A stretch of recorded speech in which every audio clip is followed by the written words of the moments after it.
వాడు సాతాను సంబంధి కాబట్టి సాతాను అటాక్ చేయడు, అది నీకే అటాక్ చేస్తాడు. ఎందుకు తెలుసా? మనమే యోధాను దాటాం, దేవుని తీసుకుంటాం. ఐగుప్తును దాటాం మనమే, ఎర్ర సముద్రం దాటాం మనమే, పాపాన్ని విడిచిపెట్టాం మనమే.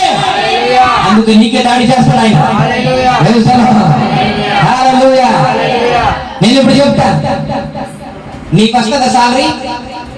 నీకు పెన్షన్ వస్తుందండి? ఆర్మీకి వస్తుంది. ఎవరికి వస్తుంది? అన్ని బెనిఫిట్స్ ఎవరికి తెలుసా? చనిపోయిన వారికి వస్తుంది, బ్రతికున్న. ఎందుకని? మరి ఆర్మీలో ఉన్నారు కాబట్టి, వారు ఉద్యోగం చేస్తున్నారు కాబట్టి, వారు సైన్యంలో ఉన్నారు కాబట్టి ప్రతి బెనిఫిట్స్ ఎవరికి తెలుసా? ఉద్యోగంలో ఎవరుంటే వాళ్ళకి వస్తుందా? ఇంట్లో పడుకున్న వారికి వస్తుందా? ఎందుకు అంటున్నావు కదా?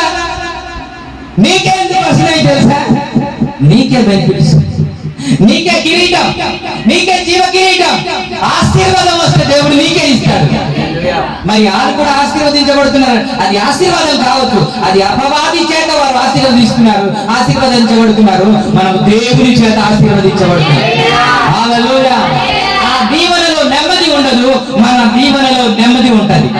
వారి దీవెనలో సంతోషం ఉండదు, మన దీవెనలో సంతోషం ఉంటది. ఎంతుంటే ఎవరికి కావాలో 10 మంది గన్మెన్స్ ఉంటేనే కానీ బయటికి వెళ్ళలేని పరిస్థితి. ఎన్ని కోట్లు ఉంటే ఎవరికి కావాలో మనం ధైర్యంగా సంతోషంగా చేరగలం. అది మన కెపాసిటీ. స్తోత్రం. వాడు ధనవంతుడే కాదా? ధనవంతుడే.